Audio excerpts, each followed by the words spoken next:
पहले तो मैं आपसे ये जानना चाहता हूं गुरुजी कि आपके नामों के साथ इतनी कंट्रोवर्सीज, इतने विरोधाभास क्यों जुड़ते हैं? कहते हैं कि जो दौड़ता है वही गिरता है। आप जब किसी विषय में अपनी राय रखेंगे तभी तो विमति भी आएगी, नहीं तो विमति ही नहीं आएगी। तो चूंकि समसामयिक जो संदर्भ हैं हमारे सनातन धर्म के, हिंदू धर्म के, उन पे हम अपने शास्त्र और अपनी परंपराओं के अनुसार विचार सामने रखते हैं, इसीलिए उस पे बात होती है। विवाद तो अभी तक नहीं कोई हुआ, हाँ बात जरूर होती है और वो होनी भी चाहिए। आप उनको विवादों के तौर पे नहीं देखते, ये अच्छी बात है, लेकिन बहुत सारे लोग तो इसको इसी तरीके से देखते हैं कि बाकी भी धर्मगुरु हैं, लेकिन उनके इर्द गिर्द इतनी सारी बातें और कंट्रोवर्सीज क्यों नहीं दिखाई देती जितनी अब मुक्तेश्वरानंद जी के आसपास दिखाई देती? नहीं, हमने बता दिया, अगर वो भी अपनी राय रखेंगे तो उनके सामने भी ये प्रश्न आएंगे। गौ माता के लिए आपका जो संकल्प है, मैं देखता हूं कि अभी कई लोग आपसे मिलने आए थे बाहर दूसरे राज्यों से, आपने जय गौ माता करके उनसे बात की। आपकी प्रायोरिटी में, प्राथमिकता में सबसे ऊपर गौ माता दिखाई देती। राजनीतिक दल भी गौ माता को लेकर अपनी प्रतिबद्धता दिखाते हैं, भारतीय जनता पार्टी खासतौर से दिखाती है। अभी सचिन पायलट ने अपना जन्मदिन मनाया तो उन्होंने भी अपने जन्मदिन को गौ माता के लिए समर्पित जन्मदिन के तौर पर मनाया। तो सब जगह गौ के लिए समर्पण के साथ ही अगर काम हो रहे हैं तो समस्या कहाँ है? ये गाय की जो बात है ये हमारी नहीं है, ये हम हर हिंदू की बात है। और जहाँ तक प्रायोरिटी की बात है, वो तो प्रतिदिन हमारे घरों में सिद्ध होती है। जब हम भोजन बनाते हैं तो भगवान के सामने खड़े होते हैं, त्वमेव माता च पिता त्वमेव सर्वम कह करके गुरु के सामने खड़े होते हैं, आप ही ब्रह्मा है, आप ही विष्णु हैं, आप ही महेश हैं, ये सब कहते हैं। लेकिन जब हमारे घर की रोटी बनती है, हमारे माने हम हिंदुओं सनातनियों के घर की, तो सबसे पहली रोटी गुरु की भी नहीं होती, ईश्वर की भी नहीं होती, हमारे घर के बुजुर्ग और बच्चे की भी नहीं होती, वो रोटी होती है गाय की। इससे हमने ये सिद्ध कर दिया है प्रतिदिन की प्रैक्टिस से कि हमारे लिए अगर सबसे बड़ी प्रायोरिटी कोई है तो गाय है। आपने जो अभी व्यवस्था बताई, शास्त्रोक्त व्यवस्था हिंदू होने के संदर्भ में, लेकिन इसको लेकर तो जो सुप्रीम कोर्ट ने कहा और कई बार आरएसएस भी इस बात को दोहरा चुका है कि ये तो जीवन जीने का एक नज़रिया है, एक तरीका है जिसको हिंदुइज्म कहते हैं। मैं यहीं पर अवनीजेश जी को लाना चाहता हूं उनके सवाल के साथ। इस विषय पर अवनीजेश जी, ये जो महत्वपूर्ण विषय है, इसमें आरएसएस का नज़रिया, आपका विचार, और अगर स्वामी जी से सवाल है तो वो। मैं एक सवाल स्वामी जी से करना चाहूँगा कि आज जो स्थिति है, हम सब जानते हैं कि बांग्लादेश और पाकिस्तान भारत का ही हिस्सा थे। भारत से अलग होकर के 1947 और 1971 में अलग अलग देश बने, लेकिन आज वहाँ पर जो सनातनियों की, हिंदुओं की जो स्थिति है, उस पर इस देश का एक सामान्य हिंदू सनातनी क्यों नहीं खड़ा होता? उसके भीतर वो दर्द क्यों नहीं होता? मैं ये जानना चाहता हूँ। गाज़ा फ़िलिस्तीन में होने वाले का यहाँ दर्द महसूस होता है, लेकिन जो बांग्लादेश और पाकिस्तान में हो रहा है उसका दर्द हमें महसूस क्यों नहीं होता? वो भी तो मानवता है। कि सबसे पहले तो ये समझ लीजिए कि जो हमारा धर्म है उसकी क्या प्रकृति है और उनका जो धर्म है, तथाकथित धर्म शब्द से तो कहना नहीं चाहिए, उनका जो मजहब है उसकी क्या प्रकृति है, दोनों को समझने, पहले प्रकृति को समझना पड़ेगा। प्रकृति ये है कि उनका धर्म ही गिरोहबंदी है, गोलबंदी है। मेरे गोल में आ जाओ, काम पूरा हो गया, अब हम पूरी तरह से तुम्हारा प्रोटेक्शन करेंगे और अपने गोल से तुमको किसी हालत में निकलने नहीं देंगे, गोल के विरुद्ध कुछ करने नहीं देंगे, गोल में रहो, हम प्रोटेक्शन की जिम्मेदारी लेते हैं। इसीलिए गोलबंदी अगर हमारे प्रकृति में भी होती तो वहाँ पर अगर किसी के ऊपर कुछ होता तो तुरंत हमको भी प्रभाव पड़ता, क्योंकि गोलबंदी हमारे स्वभाव में नहीं है। और हम ये मानते हैं कि जो जहाँ है अपने ढंग से वो अपनी सुरक्षा की व्यवस्था किए हुए है, और अगर उसकी आवश्यकता होगी, वो पुकार लगाएगा तो हम ज़रूर उसके लिए खड़े होंगे। और देखिए, इसीलिए चाहे बांग्लादेश हो, चाहे पाकिस्तान हो, चाहे कहीं दुनिया का दूसरा भूभाग हो, जब वहाँ से कोई समाचार आता है कि वहाँ के हिंदू आवश्यकता महसूस कर रहे हैं तो कोई भी हिंदू खड़ा होता है।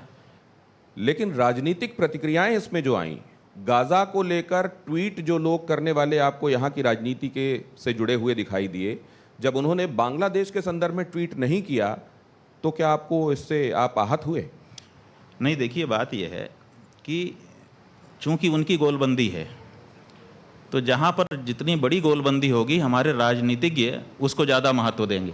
क्योंकि मैंने जो मेरा पॉलिटिकली जो रिएक्शंस है इसमें जो ऑब्जर्वेशन है वो ये है कि भारत के प्रधानमंत्री ये कहते हैं कि ये बंद होना चाहिए, इसको लेकर कूटनीतिक जो रास्ते हैं वो अपनाए जाते हैं, लेकिन विपक्ष के जो नेता हैं उन्होंने गाजा के संदर्भ में ट्वीट किया, लेकिन बांग्लादेश के संदर्भ में हिंदुओं को लेकर उनका वैसा ट्वीट नहीं आया जैसा आना चाहिए। हाँ, नहीं आया क्योंकि उनसे उनको ज़्यादा आशा है।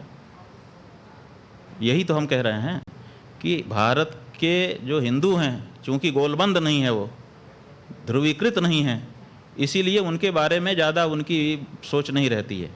ज़्यादा उनके पास खड़े होकर के अपने आप को मैं भी आपके साथ हूँ ऐसा दिखाने की उनकी कोशिश नहीं रहती है। ये बड़ी महत्वपूर्ण बात आप कह रहे हैं, क्योंकि इतना स्पष्ट तरीके से आप ये बात कह रहे हैं और उसमें भी आपके ऊपर ये आरोप लग जाते हैं कि आप एक राजनीतिक दल की तरफ झुकाव रखते हैं और दूसरे राजनीतिक दल से आप वैमनस्य रखते हैं। ये तो आप बहुत स्पष्ट बात कह रहे हैं। ये तो ठीक है, सुविधा की बात है। किसी समय जब हमारी बात किसी के पक्ष में होती है तो वो उसको समझता है कि हमारे लिए कह रहे हैं, जब विपक्ष में होती है और जवाब नहीं होता है तो क्या करे, कुछ तो जवाब देना है, तो वो विपक्षी के साथ खड़ा दिखाने की कोशिश करता है। इससे क्या होता है, इससे हम प्रभावित नहीं होते। लेकिन स्वामी जी, अब ये perception is the new form of reality कहते हैं कि आपकी किसी के बारे में क्या विचार, क्या छवि बनी हुई है। 1000 शब्द भी सत्य को असत्य नहीं कर सकते और असत्य को सत्य नहीं कर सकते, इसलिए कोई इसको नहीं बदल सकता। अभी मुक्तेश्वरानंद जो है वही रहेगा। आप इमेज कितने दिन तक बनाओगे, कैसे बनाओगे? इमेज बना करके किसी को आप सिद्ध नहीं कर दोगे कि ये वो है। काई लगती है लेकिन वो छूट भी जाती है। तो इमेज आप यही कर सकते हो। आप कुछ लोग कोशिश कर रहे हैं कि इनको किसी एक सांचे में ढाल दो, क्योंकि सांचे में ढाले बिना लड़ाई हो नहीं सकती है, तो सांचे में डालने की कोशिशें होती हैं। उससे क्या होता है, जब हम गंगा जी का आंदोलन कर रहे थे, मनमोहन सिंह की सरकार थी, तब यही लोग कहते थे कि ये तो वाजपेयी है, अब कह रहे हैं कांग्रेसी है। इससे क्या होता है? आपकी इसी बात पर अवनीश जी कुछ कहना चाह रहे? आ रहा हूँ विवेक। एक छोटा सा सवाल ये कि अभी ये बात सच सामने आई कि गोलबंदी नहीं है, हम लोग एक नहीं है, तो क्या इस समय जो भारतवर्ष की राजनीति में जातीय जनगणना की मांग इतनी जोर शोर से उठाई जा रही है, वो क्या और फर्दर हिंदू समाज को विभाजित करने की कोशिश नहीं है क्या? देखिए, जातीय जनगणना का मामला ऐसा है, देखिए कुछ बातें ऐसी होती हैं कि उसके पीछे भावना क्या है, उस भावना से उसका तात्पर्य निकलता है। भावना क्या है? तो जातीय जनगणना हो, कुछ लोग ये कह रहे हैं, और कुछ लोग वो मतलब एकदम लगे हैं कि किसी हालत में हम तो करा के ही छोड़ेंगे, यहाँ तक कह रहे हैं, ललकार रहे हैं कि देख लेना, हम तो करा के ही छोड़ेंगे। और दूसरे हैं वो कह रहे हैं किसी हालत में नहीं होने देंगे, ये भी देख लेना, नहीं होगी।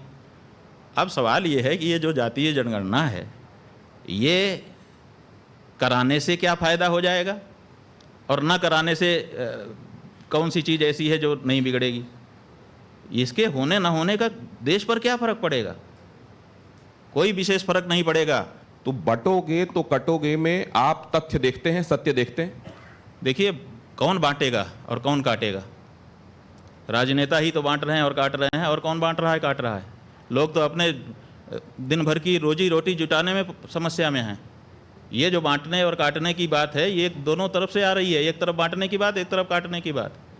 ये जो बांटने काटने की बात है, ये राजनेताओं को उनके कारण आ रही है। लोग अपने जीवन में मतलब लगे हुए हैं, निरत हैं, उनको समय नहीं है इन चीज़ों के लिए, लेकिन फिर उनके दिमाग में बात डाली जाती है कि बटो, फिर दूसरा कहता है बट गए हैं अब कटो। तो ये सब बटो कटो, ये दोनों बातें राजनीति हैं, इनका जीवन से उतना लेना देना नहीं। क्या ये बातें भी कि पहाड़ों में हो डेमोग्राफी बदलने की कोशिश की जा रही है, वहाँ खास समुदाय के लोग अपने उन जगहों पर भी इबादत की जगहें बनाते जा रहे हैं जहाँ असल में थी नहीं, अवैध जगहों पर बनाते जा रहे हैं, क्या ये बात सच नहीं है? क्या ये डेमोग्राफी चेंज लाने की कोशिश नहीं की जा रही है? डेमोग्राफी चेंज की कोई कोशिश नहीं है। डेमोग्राफी चेंज करने के लिए कोई मुस्लिम योजना नहीं है, ये हमारे देश के राजनेता हैं। वो बता रहे हैं कि तुमको हम प्रश्रय देंगे, तुम्हारा कार्ड बना देंगे, तुम्हारा ये कर देंगे, तुम रहो, हमको वोट देना। ये हालत है, इसके कारण हो रहा है। और इसमें किसी दल विशेष का नाम नहीं लिया जा सकता, क्योंकि कहीं पर एक दल, कहीं दूसरा दल, सब दल ये कर रहे हैं। क्या इसमें सबसे ज़्यादा प्रभावित इस समय पश्चिम बंगाल आपको दिखाई देता है? भाई सब जगह रोहिंग्या लोग, वहाँ पर परिस्थिति ऐसी बनी, उनके प्रति जनता नाराज़ हुई, वहाँ से भगाए गए। अब वो सारे के सारे तो भारत में ही आके बस रहे हैं। शिमला के बारे में भी यही कहा जा रहा है कि वहाँ भी रोहिंग्या आए। भाई शिमला में भी क्या हो रहा है, आपने एक जगह बनाई कि हम यहाँ करेंगे, अब उसके बाद मंजिल पे मंजिल बढ़ाते चले जा रहे हैं, और अब आपके पास जगह की कमी हो रही है, और वहाँ से अगर कोई गुजर रहा है तो अब आप, चूँकि आपकी संख्या ज़्यादा हो गई है, तो आप उसका अपमान कर रहे हैं।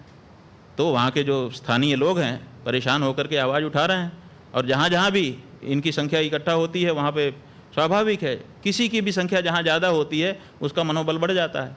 तो मनोबल बढ़ने पर व्यक्ति उद्धतता करता है, और औद्धत्य में लोगों को परेशानी होती है तो लोग विरोध करते हैं। ये हो रहा है। विवेक श्रीवास्तव जी का सवाल लो, उससे पहले मैं ज़रा ये दिखा दूं आपको कि ये हरिद्वार जहाँ की बात आपने की, कांवड़िए जब वहाँ से चले तो पुष्प वर्षा हुई। वहाँ कांवड़ियों के ऊपर हेलीकॉप्टर से पुष्प बरसाए गए, और ये पहली बार नहीं हुआ है। इसके पहले योगी आदित्यनाथ, देखिए यहाँ पर आप देख भी रहे हैं, मैं चला रहा हूँ इस समय, इस तरीके से पुष्प वर्षा कांवड़ियों के ऊपर की गई। इसको आपने कैसे देखा? नहीं, ठीक है, उनकी श्रद्धा का सम्मान सरकार करती है, खराबी क्या है? अब यही कांवड़िए ये मांग भी कर रहे थे स्वामी जी कि इस रास्ते में जो जगहें पड़ती हैं, ढाबे पड़ते हैं, फल वाले हैं, वो अपनी नाम सार्वजनिक करें, छुपा कर नाम कोई चीज़ हमको ना दें। लेकिन उसमें आपने ये व्यवस्था दी कि नहीं, नेम प्लेट नहीं होनी चाहिए। भाई हमने धर्म के अनुसार व्यवस्था दी। हमारा धर्म कहता है कि जब तुमने कोई संकल्प ले लिया है, तुम दीक्षित हो गए हो, तो फिर होटल का नहीं खा सकते हो, चाहे वो हिंदू का होटल हो, चाहे किसी दूसरे का होटल हो।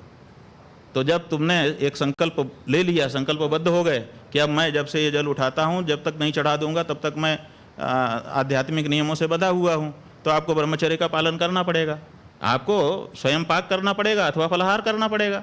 तो आप नियमबद्ध होते हैं और कहते मैं होटल में खाऊंगा, काहे का नियमबद्ध? तो हमने इसीलिए कहा कि इससे इसका लेना देना नहीं है।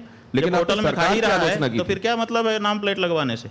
आपने सरकार की आलोचना और आपको पता नहीं है कि सर्कुलर आ चुका है पोप का पहले ही कि हिंदू नाम ही रखो, रहो ईसाई। मुसलमानों का भी आ चुका है, हिंदू नाम रखो और रहो मुसलमान। आज बहुत सारे देश में ऐसे लोग हैं जिनका नाम हिंदू है, हिंदू जैसा माने हिंदी में नाम है, संस्कृत के मूल शब्द का नाम है, लेकिन वो जरूरी नहीं है कोई हिंदू हो, हिंदू धर्म का पालन करते हो जीवन में, वो मुसलमान या ईसाई हो चुके हैं।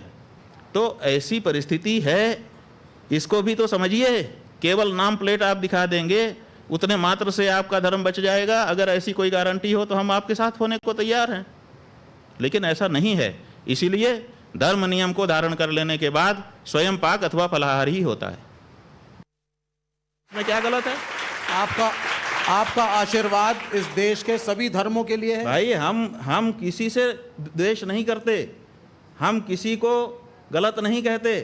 हम कहते हैं कि उनका अपना तौर तरीका है, अपने तौर तरीके से रहें, हमको चुभने वाली बात ना करें। क्यों? क्योंकि साथ रहने का मतलब है कि एक दूसरे को चुभने वाली बात नहीं करनी चाहिए, ये हम कहते हैं। लेकिन इसके कारण उनको साथ में रहना है, इसीलिए हम अपने धर्मों में परिशोधन कर लें, इसकी हमको ज़रूरत महसूस नहीं होती।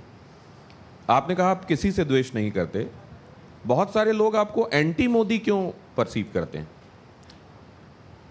एंटी मोदी हमको सिद्ध करने से लाभ है, क्योंकि हम जो बात धर्म की कहते हैं, मोदी जी धार्मिक आस्था वाले व्यक्ति हैं। अगर वो इस बात को ठीक से समझ लेंगे तो वो हमारी बात मानने लग जाएंगे धर्म के मामले में, और लोगों का मामला खेल बिगड़ जाएगा। इसीलिए लोग अपना खेल ना बिगड़ जाए, इसलिए मोदी जी के कान भरे रहते हैं कि ये आपके खिलाफ का व्यक्ति है। ये बात है, इसमें साजिश है हमारे खिलाफ भी और मोदी जी के खिलाफ भी। नहीं, वो तो ये कहते हैं कि अगर मोदी जी काशी कॉरिडोर बनाते हैं तो वो मुक्तेश्वर आनंद के खिलाफ दिखाई देते हैं। कॉरिडोर बनाएं, हम स्वागत करेंगे मोदी जी का, लेकिन समस्या ये है कि कॉरिडोर बनाने के नाम पर, एक मंदिर को अच्छा करने के नाम पे 150 मंदिर तोड़ दें। हम जब बोलते हैं तो उनके भले के लिए बोलते हैं और आगे भी बोलते रहेंगे, क्योंकि हम उनको पसंद करते हैं। लेकिन उनके जो बड़े कदम हैं आप उसके विरोध में दिखाई देते हैं। राम मंदिर वाले मामले में भी आई हुए। राम मंदिर वाले मामले में इन लोगों ने समझा दिया कि आप वहाँ पे प्रतिष्ठा कर दो तो आप जीत करके 400 पार हो जाओगे। हमने कहा भाई ये गलत है, ये ठीक नहीं है। हमने क्या गलत कहा था? मोदी जी के हित में ही तो कहा था।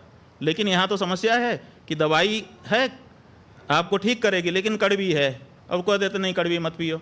अरे भाई दवाई है, इसको कड़वी ही पीना पड़ता है तभी अच्छा होता है। तो मोदी जी के लिए आपके पास सारी दवाइयाँ कड़वी ही हैं क्या? भाई सवाल ये है कि इस समय मोदी जी सत्ता में हैं। जब मोदी जी नहीं रहेंगे तब जो रहेगा उसके बारे में ऐसी कड़वी दवाई हमारे पास रहेगी। जब मनमोहन सिंह थे तब मनमोहन सिंह के लिए कड़वी दवाई थी। तीसरा टर्म है मोदी जी का, लगातार वही है, उन्हीं वही काम कर रहे हैं। वहीं से गलती होती है तो उन्हीं को कहेंगे और किसको? लेकिन कुछ लोग कह रहे हैं कि अगर कॉरिडोर मोदी जी बना रहे थे तो हम क्या करें? बांग्लादेश के नजीबुर रहमान के लिए हम बोलें कि मनमोहन सिंह के लिए बोलें कि स्टालिन के लिए बोलें? बताइए। जब जो जहां काम कर रहा होगा उसके लिए जो जिम्मेदार होगा उसी के लिए तो बोलेंगे। तो अब तो आपने उनको आशीर्वाद दे दिया, आपने उनको रुद्राक्ष की माला पहना दी, तो मतलब अब एक तरीके से आपका आशीर्वाद उनको मिल गया है। भाई वो आशीर्वाद का मतलब अलग होता है, वो शिष्टाचार था उनका भी और हमारा भी। उन्होंने भी सामने देखा, अपने शिष्टाचार का उन्होंने पालन किया और हमने भी जो आए तो हमने भी अपने शिष्टाचार का पालन किया।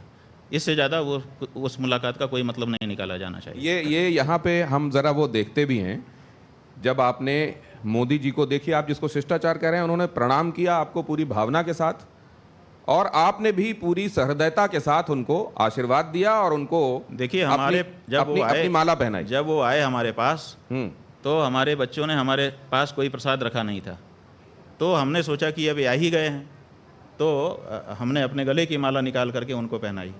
क्यों? क्योंकि वो आए थे, हमने उनका स्वागत किया, दिल से किया। ऐसी क्या बात है? अगर हमारे मन में कोई भी उनके प्रति दुर्भाव होता तो वही मौका था, उसी समय दिख जाता, हम ऐसे कर लेते, आप लोग उसकी विश्लेषण करते होते आज की तारीख में। लेकिन हमने जब वो सामने पड़े कैसा दिल दिखाया, इसका मतलब मेरे दिल में क्या है वो दिख चुका है। अब तो कम से कम विश्लेषण सही करिए। तो अब उदारता के साथ आपने उनको आशीर्वाद दे दिया। हाँ जी, नहीं शिष्टाचार उन्होंने निभाया, हमने भी शिष्टाचार दिल से निभाया। आशीर्वाद मिला कि नहीं? आशीर्वाद हम तब देंगे जब वो धर्म के मामले में धर्माचार्यों की राय मान करके काम करें। वो जब धर्म के मामले में खुद आगे आ जाते हैं। देखिए मोदी जी प्रधानमंत्री हैं, प्रधानमंत्री के रूप में उनका स्वागत है, धर्माचार्य नहीं है वो। तो धर्म के मामले में धर्माचार्यों की राय से काम करें तो हम खुल के आशीर्वाद देंगे। ये विवेक जी कुछ जोड़ना चाह रहे हैं इसमें? एक 5,000 करोड़ की शादी हुई, उसमें आप भी गए शंकराचार्य जी, और मीडिया के ऊपर बहुत सारे प्रश्न आए कि हिंदू धर्म का जो सर्वश्रेष्ठ पद पे बैठे हुए जो शंकराचार्य हैं वो क्यों एक बड़े आदमी के न्योते पे गए। जहाँ तक अंबानी जी के विवाह में जाने का प्रश्न है, हमको जब कोई बुलाता है तो हम ये नहीं देखते कि ये कितने पैसे का मालिक है, किस गाड़ी में आया है, नहीं देखते। उसके भाव देखते हैं और भाव देख करके जाते हैं। आपको नहीं पता है, हम पूछना चाहते हैं आप मीडिया लोगों से कि जब हम किसी गरीब के घर में जाते हैं, आपके मीडिया वाले कैमरे वहाँ क्यों नहीं होते हैं? बताओ हमको।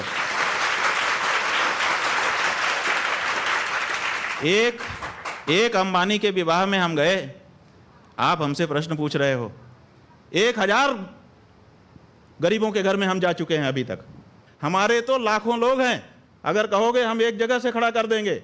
1 लाख से कम लोग निकल जाएं अगर हमारे स्वयं के, जिनके घर में बिस्तर नहीं था बैठने के लिए, चबूतरे पर बैठे हुए हैं, हम जाते हैं और उसी खुशी से जाते हैं जिस खुशी से हम उनके यहाँ गए, और उसी हृदय से आशीर्वाद देते हैं। विवेक जी असल में मीडिया वाले नहीं हैं, लेकिन गुरुदेव ने मीडिया के ऊपर ये आरोप लगाया है। तो एक निवेदन मैं ये करता हूं गुरुदेव कि हमको अगर कभी ये पता चलेगा कि आप किसी गरीब की कुटिया में जाने वाले हैं, अगर हमको सूचना मिल जाएगी तो हमारे कैमरे निश्चित रूप से वहां पहुंचेंगे कि एक शंकराचार्य किसी गरीब की कुटिया में पहुंच रहे हैं। हमारे लिए ये बहुत बड़ी खबर निश्चित रूप से होगी और हम उसको दिखाएंगे।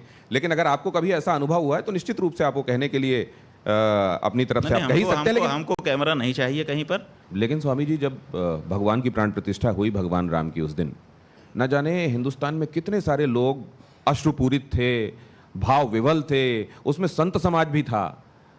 आपको नहीं लगता कि जो थोड़ी बहुत कमी रह गई होगी वो अश्रु अपने आप वो धो रहे थे उस दिन, क्योंकि ये 500 सालों का इंतजार था।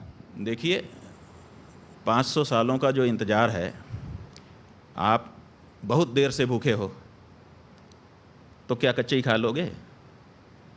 कम से कम पाक पका के तो खाओ, नहीं तो पेट में जा कर के दर्द हो जाएगा। बुभुक्षितः किम द्विकरेण भुंक्ते, बहुत ज़्यादा भूखे हो तो 2 हाथ से थोड़े खा सकते हो, मुंह तो एक ही है। इसलिए एक कवर को खा के उसको चबा करके तब अगला कवर डालना पड़ता है मुंह में। तो कितनी भी जल्दबाजी हो, कितना भी त्वरा हो, लेकिन एक नियम है, उसको तो पालन करना ही चाहिए। देखिए, वहाँ पे भगवान विराजमान हो गए, उसके आंसू थे वो, बड़े मंदिर छोटे मंदिर के आंसू नहीं थे। हमारी जगह पे हम फिर से आ रहे हैं, इस बात के आंसू थे।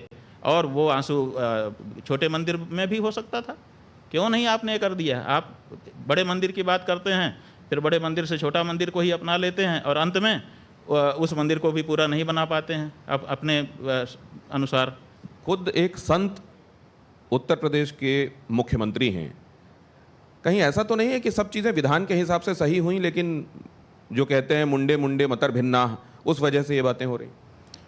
देखिए, विधान कोई मुंड में नहीं होता है। आपकी ये गलत धारणा है कि विधान मुंड में होता है।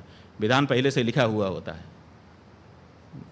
अंबेडकर चले गए, नेहरू चले गए, राजेंद्र प्रसाद चले गए, 176 लोग जिन्होंने संविधान सभा में काम किया था, उनके हस्ताक्षर संविधान के अंत में हैं, वो सब चले गए, लेकिन संविधान जहाँ का तहाँ है। तो मुंड में मति होती है, ऐसा नहीं है। मुंड में विधान नहीं होता, विधान तो सामने लिखा हुआ होता है। मुंड तो उसकी समयानुसार व्याख्या करता है। इतनी छूट है मुंड को कि अपने समय के अनुसार तुम व्याख्या कर लो, लेकिन मुंड को लाइन अपने अनुसार क्रिएट करने की छूट नहीं है कहीं पर भी। तो धर्मशास्त्र पहले से लिखा हुआ है, उस धर्मशास्त्र की पंक्ति को निकालिए, उसके ऊपर चर्चा करिए, उसमें मुंड काम आएगा। आप व्याख्या करिए, कुछ क्या दिक्कत है? आप व्याख्या करेंगे, हम मानेंगे। लेकिन व्याख्या करने के लिए कौन आया? किसने पंक्ति बताई कि हाँ यहाँ ये पंक्ति है? पंक्ति तो पंक्ति है, आपको व्याख्या करने की मुंड में छूट है, इससे ज़्यादा छूट नहीं है। तो जब मुख्यमंत्री आपको एक संत दिखाई देते हैं, तो क्या ये बात आपको आश्वस्त नहीं करती कि चीज़ें सब विधान के हिसाब से ही हो रही होंगी? देखिए, बात यह है कि संत क्या और असंत क्या, जो जिस गद्दी पे बैठा है उस गद्दी की अपनी मांग होती है। जो जहाँ पर बैठा है, वो मुख्यमंत्री हैं इस समय। आप लोग उनको संत भी कहते हैं, हमको अच्छा नहीं लगता है। वो महंत और राजनेता दोनों एक साथ कोई नहीं हो सकता, न्याय नहीं कर पाएगा, इसलिए क्योंकि संत की जो गद्दी है उसकी अलग बात है, और जो राजनेता की गद्दी है, मुख्यमंत्री की गद्दी है, उसकी एक अलग बात है, उसकी अपनी मांग है। देखिए, हम हिंदू हैं, हम हिंदू धर्म के अनुसार रहेंगे, हमको छूट है। लेकिन हम जब राजा बन जाएंगे तब हम सबके बाप हो जाएंगे, सबके पिता, पालक, सबके प्रति हमारे समान भाव होंगे, तब हिंदू मुस्लिम हमको नहीं दिखेगा। तो दोनों की अपनी प्रकृति है। तो आप विरुद्ध प्रकृति की 2 गद्दियों पर एक साथ कैसे बैठ सकते हो? आप या तो मुख्यमंत्री रहोगे या तो महंत रहोगे। तो आप तो मुख्यमंत्री की शपथ ले चुके हैं, मुख्यमंत्री हैं, तो मुख्यमंत्री को मुख्यमंत्री कहिए।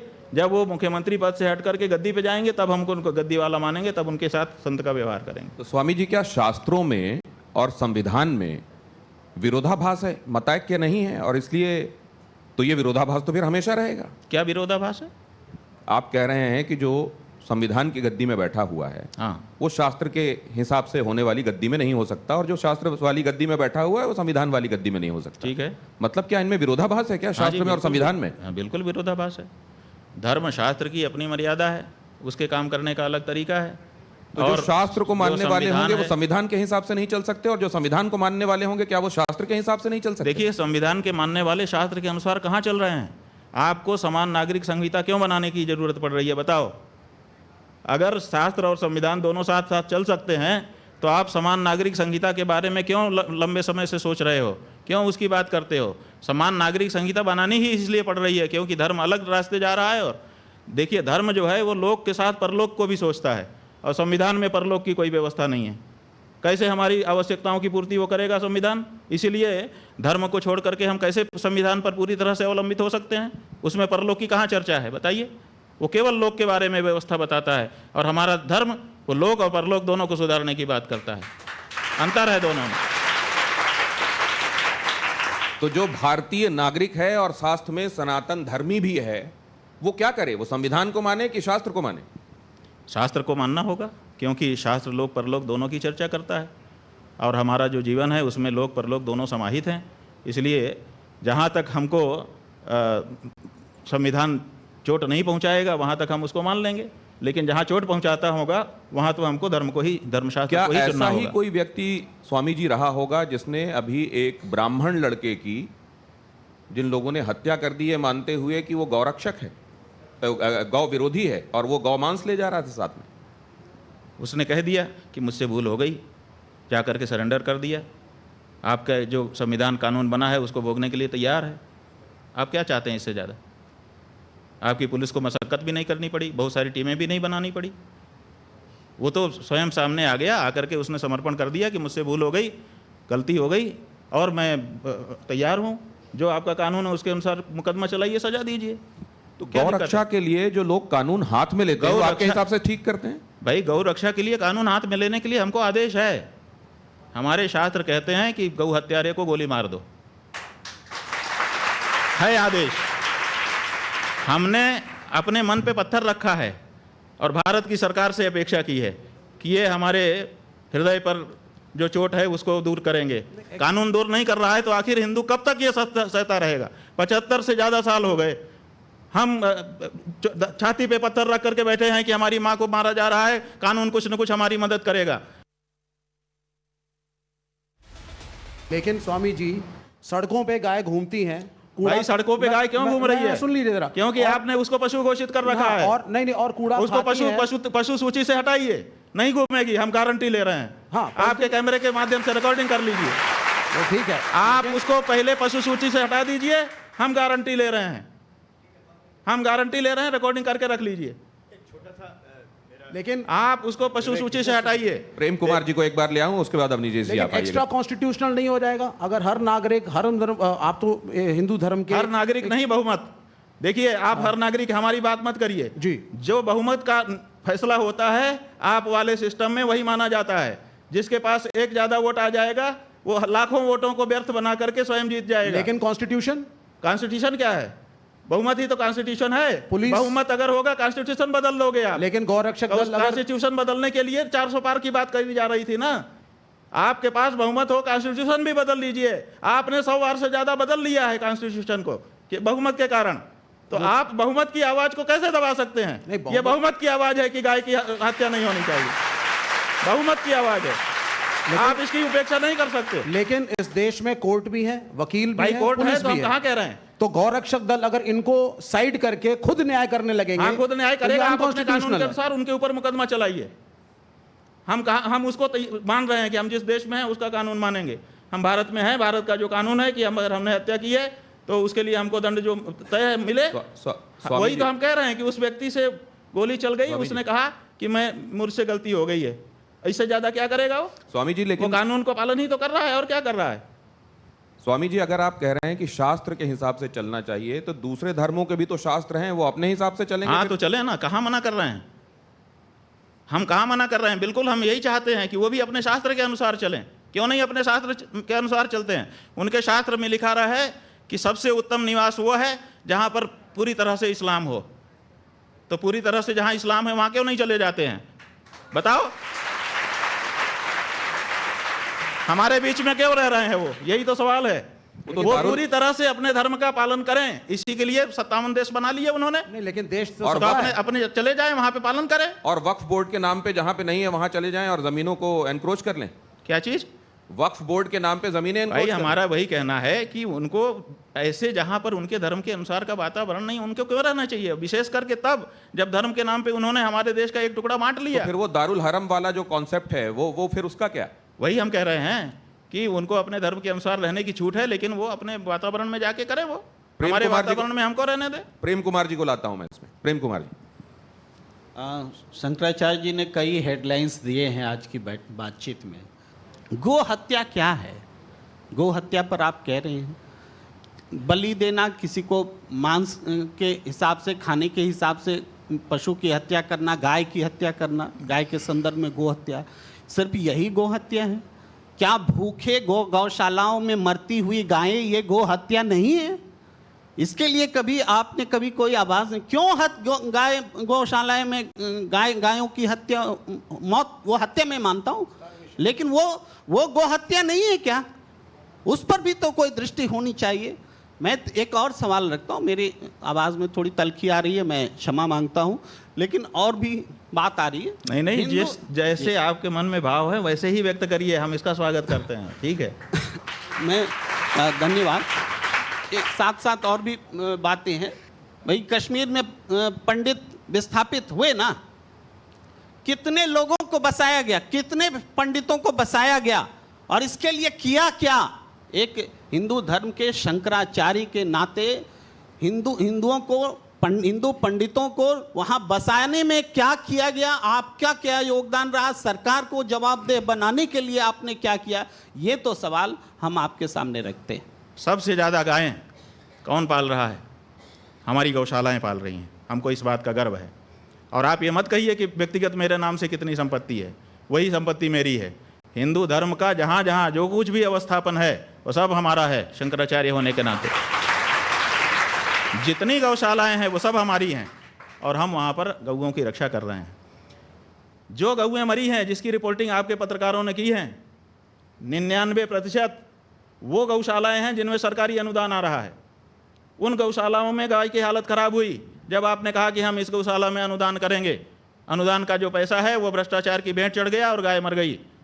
आप निकाल लीजिए, सारी रिपोर्टिंग निकाल लीजिए। कौन दोषी है आपके हिसाब से, और कौन ज्यादा दोषी? हम ये कह रहे हैं कि आप हमसे ये पूछ रहे हैं कि नाग अच्छा कि सांप अच्छा, बताइए। आप ऐसा फंसा रहे हैं कि किसी का भी नाम ले दें और हमको काट ले। ये दोनों तरफ हम कह रहे हैं ना, 78 साल से ये पीड़ा हमारी किसी ने वो कह रहे हैं कि नाग अच्छा या सांप अच्छा पूछने के पीछे एक कारण है। अब निजेश जी क्या कारण है? हाँ, क्या कारण? अभी आप सर्वाधिक प्रतिष्ठित पद पर हैं आप, लेकिन संन्यास धर्म करने से पहले, स्वीकार करने से पहले आपका एक पार्टी से संबंध रहा, तो शायद नहीं, हमारा किसी पार्टी से कोई संबंध नहीं रहा। शायद आपने छात्र संघ का चुनाव, हाँ वो ठीक है, वो छात्र संघ का चुनाव लड़ा आपने संपूर्ण संस्कृत विश्वविद्यालय में। एक पार्टी से मतलब एक पार्टी की छात्र इकाई के उससे टिकट से लड़ा था। तो ये एक कारण है। एक स्पष्ट बोलिए, आप क्या कहना चाह रहे हैं कि मतलब उस समय, आज मैं, स्वामी जी हमारे लिए बहुत ही सम्मानित हैं, लेकिन एक समय जब छात्र जीवन में थे तो उस समय NSVI की टिकट पर आप वहां पर छात्र संघ के, देखिए ये कितना बड़ा झूठ, इतना बड़ा विद्वान पत्रकार बोल रहा है। नहीं, कितना बड़ा झूठ बोल रहा है ये पत्रकार। अच्छा, ये RSS नहीं, आप हमको प्रमाण दो कि हम NSVI से कैंडिडेट थे। एक संघ के हैं, छात्र संघ के हैं, लेकिन झूठ बोल रहे हैं। नहीं, छात्र संघ के झूठ बोल रहे हैं। तो ये भी अच्छी बात है कि अगर ये बात कहीं विमर्श में थी हम NSVI और से आपने सामने रखा, कब कैंडिडेट, तो ये भी अच्छी बात। नहीं, छात्र संघ के नहीं, हम झूठ नहीं स्वीकार कर सकते। छात्र संघ का अध्यक्ष का चुनाव लड़े थे। एक सेकंड, आपने कहा कि NSVI के कैंडिडेट हम कब रहे, ये प्रमाणित करें। छात्र संघ के अध्यक्ष का नहीं तो माफी मांगे झूठ फैलाने के लिए। छात्र संघ के अध्यक्ष का काम कर रहे हैं, गलत बात है ये। पार्टी झूठ नहीं बोलना चाहिए। NSUI से कोई भी जो बड़ा आदमी है वो झूठ बोलेगा, वो छोटा हो जाएगा। छात्र संघ, ऐसा मत करिए, आपका हम सम्मान कर रहे हैं। आपने छात्र संघ का चुनाव लड़ा था, मैं ये कह रहा हूँ। भाई छात्र संघ का हमने चुनाव लड़ा था, विद्यार्थी परिषद से लड़ा था। अब बताइए, और विद्यार्थी परिषद का कैंडिडेट था मैं, विद्यार्थी परिषद से मैंने चुनाव लड़ा है। अब बताइए, वो भी एक पार्टी थी ना? ठीक है, पार्टी थी, हम कहाँ, वो भी एक पार्टी थी ना सर? हम तो झूठ बोलने पर आपको कह रहे हैं। नहीं, वो भी एक राजनीतिक दल, ठीक है, तो ये तो और भी, क्योंकि विमर्श ये चलाया जा रहा है, आप लोग ये बताते हैं कि ये छात्र इकाई है, राजनीति से इसका कोई लेना देना नहीं। ज्ञानशील एकता परिषद की विशेषता, ज्ञानशील और एकता के लिए हम परिषद में गए थे, राजनीति करने के लिए नहीं गए थे। और आप अगर विद्यार्थी परिषद के ऊपर ये कहते हैं कि वो भी राजनीति की इकाई है, तो आप इसका मतलब कि अभी रहस्य ही नहीं जानते हैं। इसका मतलब कि आप अंदर की बात कर रहे हैं। विद्यार्थी परिषद स्वतंत्र इकाई है और वो छात्रों के बीच में नेतृत्व की भावना के विकास के लिए कार्य करती है। वो किसी दल का पिछलग्गू नहीं है। विद्यार्थी परिषद का कोई अध्यक्ष हो, आप उससे हमारी बात कराइए। हम विद्यार्थी परिषद में रह चुके हैं। आप हमारे ऊपर ये आरोप लगाएं कि आरोप नहीं, आज एक बहुत राजनीतिक पार्टी नहीं है। दिनेश जी एक छोटी सी बात, आज एक बहुत बड़ी सामने साफ बात आ गई कि जो एक विभ्रम फैलाया जा रहा था, स्वामी जी के मुख से स्वयं ये बात सामने आई कि वो किसी राजनीतिक पार्टी और खासतौर से एनएसयूआई के टिकट पे नहीं लड़े। ये बहुत बड़ी सच्चाई सामने आई है, क्योंकि ऐसा आपके बारे में विमर्श फैलाया जा रहा था, इसलिए उन्होंने ये बात रखी स्वामी जी। तो इससे उनसे नाराज मत होइए, ये अच्छा हुआ कि ये बात सामने आ गई। वही हम कह रहे हैं ना कि झूठ भी बहुत कुछ फैलाया गया है, तो झूठ को कम से कम जो बड़े लोग हैं उनको कंफर्म करना तो स्वामी चाहिए जी क्या कि जो वो व्हाट्सएप यूनिवर्सिटी में आएगा वही, अगर बड़े लोग विचारवान लोग अगर वही बोलने लगेंगे तो आम आदमी का क्या होगा। स्वामी जी एक और बात मैं आपसे जानना चाहता हूं। ये कहा जाता है कि सितंबर 2022 में प्रियंका जी ने आपको शंकराचार्य जी संबोधित करते हुए पत्र लिखा था और मामला ये सबसे बड़ी अदालत में गया कि आपके संदर्भ में इस पदवी का इस्तेमाल होना चाहिए या नहीं होना चाहिए। इसको लेकर भी स्थिति क्या स्पष्ट? देखिए, ऐसा है कि हमारे संदर्भ में किसी भी न्यायालय में हम शंकराचार्य हैं कि नहीं है इसका कोई मुकदमा नहीं है। आपको हम बता देना चाहते हैं, चाहे वो निचली अदालत हो, चाहे बीच की अदालत हो, चाहे ऊंची अदालत हो, किसी भी न्यायालय में ये विचार नहीं है कि हम शंकराचार्य हैं कि नहीं हैं। पहली बात। दूसरी बात, हमारे गुरुजी ने एक मुकदमा एक व्यक्ति के खिलाफ किया था जो अपने आप को शंकराचार्य कह रहा था, तो उन्होंने कहा कि इसको रोक दिया जाए कि ये अपने आप को शंकराचार्य ना कहे, निषेधाज्ञा का वाद कहते हैं इसको। तो वो निषेधाज्ञा का वाद चला, कई वर्ष लगे उसमें, सन 1989 से लेकर के वो चलता रहा और वो अलग अलग स्तर पर निर्णित होते हुए, और जिनके खिलाफ वो मुकदमा हमारे गुरुजी महाराज ने किया था उनको बार बार रोके जाते हुए कि इनको रोक दिया जाए, रोक दिया जाए, रोक दिया जाए। अब वो सुप्रीम कोर्ट में आया हुआ है, उसको गुरुजी हमारे लड़ रहे थे क्योंकि हमारे गुरुजी शंकराचार्य हैं कि नहीं इस पर विवाद नहीं था। हमारे गुरुजी ने कहा कि मैं शंकराचार्य हूँ, इनको रोक दिया जाए, उस पर वो मुकदमा चला था और वो अभी सुप्रीम कोर्ट में चल रहा था। उसको लिंगर ऑन टैक्टिस की जा रही है क्योंकि जो प्रतिपक्षी थे हमारे गुरुजी के सामने वो सिद्ध हो गया कि वो सन्यासी नहीं है। जहाँ तक प्रियंका गांधी के पत्र की है, तो जब हमको शंकराचार्य पद पर अधिष्ठित किया गया तो देश के बहुत बड़े बड़े लोगों ने और हमारे जो सामान्य भक्त लोग हैं उन सब ने अपने अपने ढंग से, बहुत सारे लोग, लाखों लोग वहाँ इकट्ठा हुए। उसके बाद हजारों लोगों ने पार्टिसिपेट किया, सैकड़ों लोगों ने पत्र लिखे, व्हाट्सएप आदि से सूचनाएं दी, बधाई दी, ये दिया, वो दिया, प्रणाम कहा। उसी में कुछ बड़े लोगों ने पत्र भी लिखे। उसमें आनंदीबेन पटेल ने भी पत्र लिखा जो राज्यपाल हैं उत्तर प्रदेश की, और यही संबोधन के साथ लिखा। हाँ जी, उन्होंने कहा कि ज्योतिषपीठ के शंकराचार्य के रूप में प्रतिष्ठित होने पर आपको हम अभिनंदन कर रहे हैं। अनसुईया उइके जो छत्तीसगढ़ की राज्यपाल थी, उन्होंने भी पत्र लिखा। मध्य प्रदेश के शिवराज सिंह और उनके मंत्रिमंडल के कई मंत्री वहाँ उपस्थित ही रहे। जो केंद्रीय मंत्री थे प्रहलाद पटेल जी, वो वहाँ उपस्थित ही रहे, उन्होंने अपना व्याख्यान दिया, उसकी रिकॉर्डिंग पड़ी हुई है। तो ऐसी परिस्थिति में सारे ही लोग कर रहे थे। उसी में प्रियंका गांधी का भी पत्र गया। ये तो प्रियंका गांधी के पत्र जाने मात्र से हम अगर शंकराचार्य हो गए होते या प्रियंका गांधी शंकराचार्य बना सकती है, ऐसी उसकी मतलब परिस्थिति है, तो बात अलग है। अगर वो बना सकती है एक पार्टी की नेता होने के नाते, तो ये राज्यपाल लोग नहीं बना सकते, मुख्यमंत्री और केंद्रीय मंत्री नहीं बना सकते। ये प्रश्न ये लोग क्यों गए हमारे पास और इन्होंने नहीं बनाया क्या? तो ये जो है केवल एक प्रियंका गांधी का पत्र निकाल करके उतने बंच में से और उसको कोई दिखाए और उसको आप लोग फिर लगातार पब्लिश करें, इसीलिए तो 10 करोड़ का मानहानि का दावा हमने हाई कोर्ट में किया है। अब उसमें सबको जवाब देना पड़ेगा। तो ये जो लोग हैं जो आप जानबूझ करके, जब कई पत्र हैं तो एक ही पत्र को क्यों दिखाया जा रहा है और उसी पत्र को क्यों हाईलाइट किया जा रहा है? क्या ये आपके गुरु भाई हैं जिन्होंने ये बात कही? जरा इसको देखेंगे और बताएंगे क्या कि क्या ये सच में आपके गुरु भाई हैं और ये जो बातें कह रहे हैं उसमें तथ्य है या नहीं? दिखाएंगे क्या प्लीज आप? अरे अमुक्तेश्वरांध्रों की लोगों को मार रही है, किडनैप कर रही है, राम भगवान की प्रतिष्ठा के ऊपर आपत्ति उठा देते हैं, सन्यासी बनकर शादियों में चले जाता है, झूठ बोल देते हैं। केदारनाथ जी का 228 गोल्ड क्या गायब हो गया। अरे भाई, ये अमुक्तेश्वरांध्र को पीतल क्या होता है, सोना क्या होता है, ये भी पता नहीं, क्योंकि ये भी एक डुप्लीकेट है ना। उसमें आएंगे, उसमें चिट्ठा खोलेंगे। अभी असली चिट्ठा खोला तो बहुत समस्या हो जाएगा। देखिए, हाँ ठीक है, ये देखिए, हमारे गुरुजी ने लाखों लोगों को दीक्षा दी अपने जीवन काल में, क्योंकि उनका जीवन काल बहुत लंबा रहा। 1940 से वो महात्मा हो गए थे और उनके शिष्य बनने लगे थे।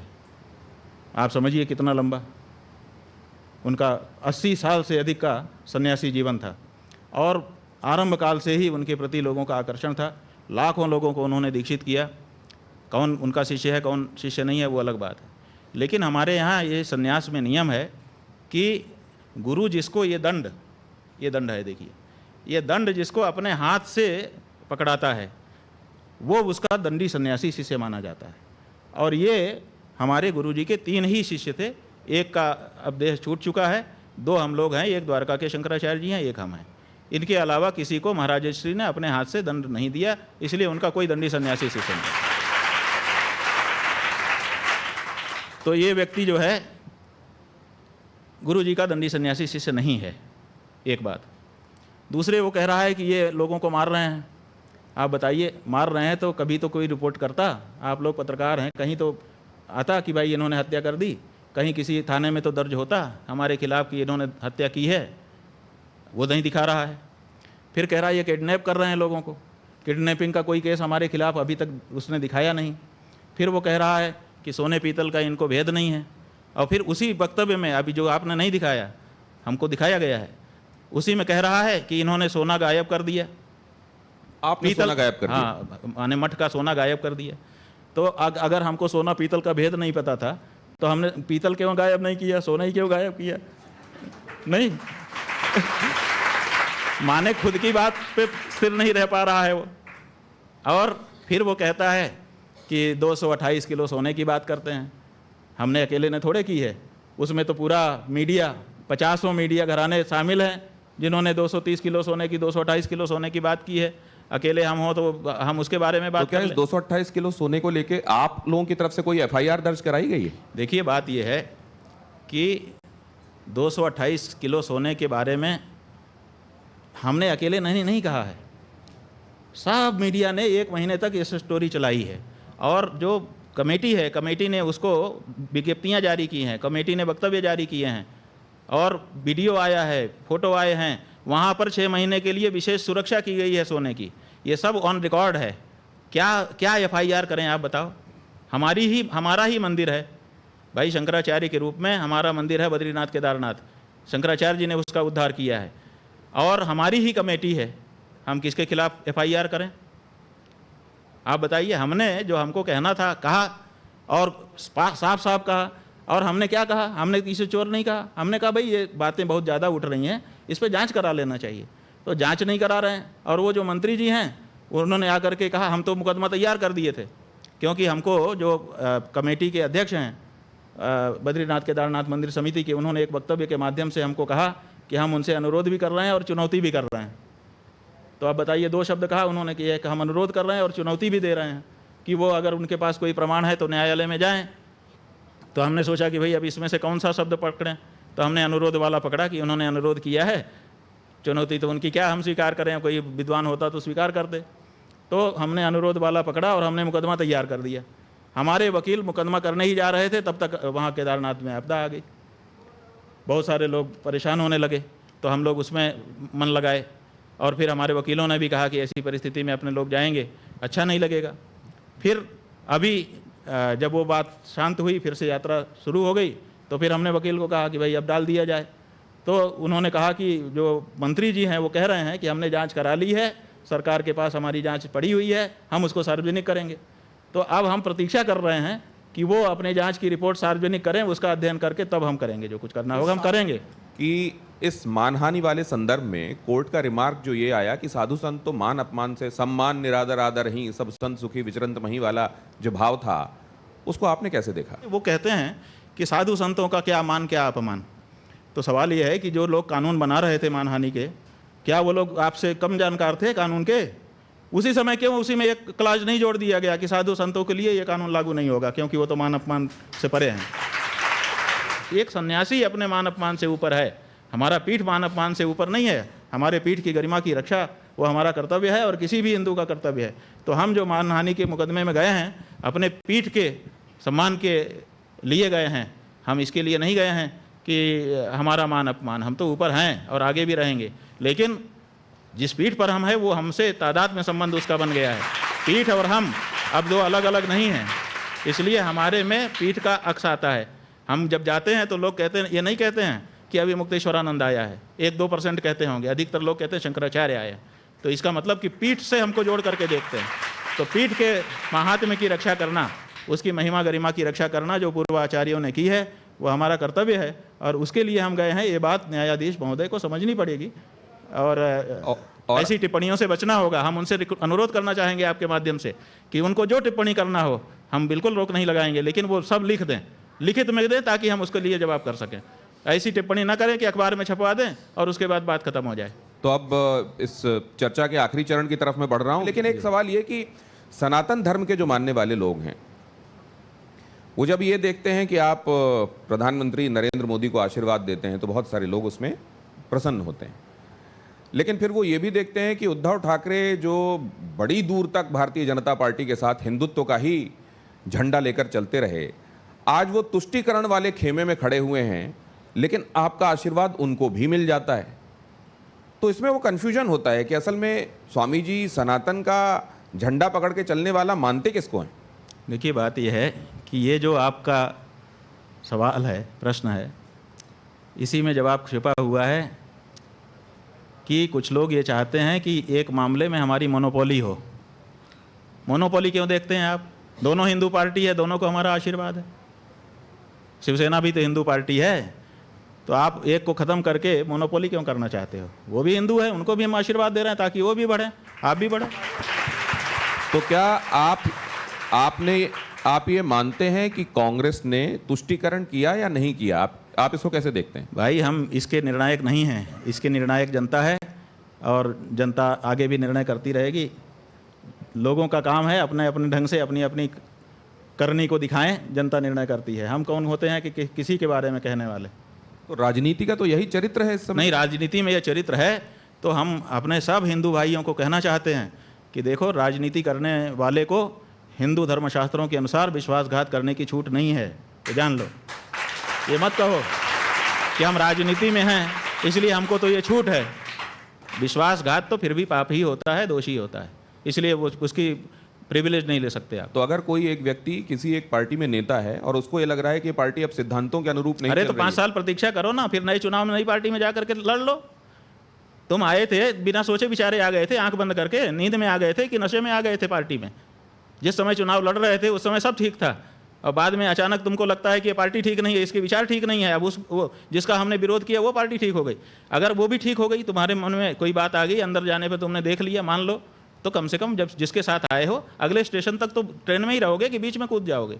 मैं एक बात बहुत स्पष्ट कहना चाहता हूं कि बड़े इंटरव्यूज मैंने लिए हैं और उसमें बड़े चुभने वाले सवाल भी पूछे हैं, ऐसा भी पूछा है जो लोगों को असहज कर देता है, लेकिन जितनी स्पष्ट तरीके से, जितने एक्सप्लिसिट तरीके से बातों को स्वामी जी रखते हैं, बिना लाग लपेट के रखते हैं, बगैर घुमाए फिराए रखते हैं, ये मैंने बहुत कम देखा है और इसके लिए साधुवाद स्वामी जी। अब ये आपके पास दो, ये जिसमें एक में यस लिखा हुआ है और एक में नो लिखा हुआ है। वैसे तो ये टेबल टेनिस हाँ, ना लिखते तो अच्छा होता, हम अंग्रेजी में जवाब हम देंगे। शंकराचार्य जी, मुझे मालूम है कि आपको यस या नो के बारे में बहुत अच्छे से चीजें पता हैं और इन सवालों के संदर्भ में तो बहुत ही अच्छे से पता है। वैसे तो मेरा तो ये अनुरोध, ये काला जो है ये ना होगा और लाल जो है हाँ होगा। काला ना होगा और लाल हाँ होगा। यस नो मैं नहीं दिखाऊंगा, शायद ये आंग्ल भाषा की वजह से। अगर ये हिंदी में लिखा होता तो स्वामी जी उसको हाँ या ना के तौर पे दिखाते। ये मुझे मंजूर है क्योंकि टाइम्स नाउ नवभारत है, ये हिंदी का चैनल है, बिल्कुल ठीक है अगर आप यस या नो की जगह हाँ या ना में जवाब देना चाहते हैं। तो ये रैपिड फायर है और वैसे तो मैं अपने मेहमानों से अनुरोध करता हूं कि उनको हाँ या ना में से कोई एक जवाब देना होता है, लेकिन मैं धर्माचार्य से इस समय बात कर रहा हूं तो उनके पास ये सुविधा है कि अगर वो समझते हैं कि ये दोनों नहीं तो दोनों मिला देंगे मिला देंगे। तो मेरा अब ये राउंड शुरू होता है, इसको रैपिड फायर। आप लोगों को मजा आ रहा है ना इस इंटरव्यू में? ये है रैपिड फायर राउंड। इसमें जल्दी जल्दी सवाल पूछे जाते हैं और जल्दी जल्दी उसका उत्तर इसे यस या नो में आता है। पहला तो ये है सोचने का मौका ना हो ताकि सोचने का मौका सही अंदर जो है वही निकले, ये मतलब। तो पहला सवाल इसमें यह है कि अयोध्या में राम मंदिर बना है, यह सही है या गलत है? अयोध्या में राम मंदिर बना है, यह सही है। मोदी सरकार में हिंदू गर्व से भरा हुआ है, यस या नो? हिंदुओं पर खतरा इस्लामिक कट्टरपंथ से है। रोहिंग्या बांग्लादेशियों को देश से बाहर करना चाहिए। क्या जाति की राजनीति सनातनियों को जोड़ेगी? क्या जाति की राजनीति सनातनियों को जोड़ेगी?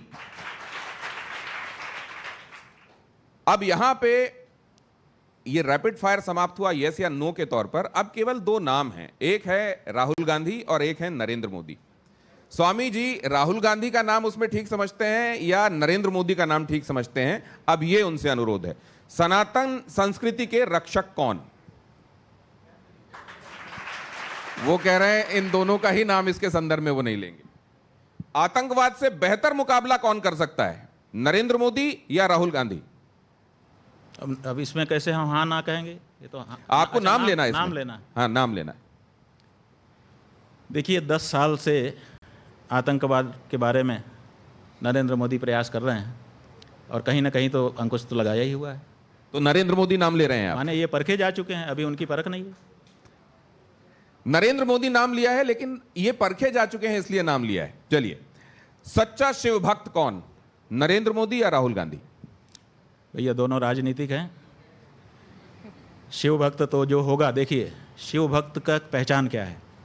शिव भक्त की पहचान यह है कि भगवान शिव का अभिषेक गाय के दूध से होता है।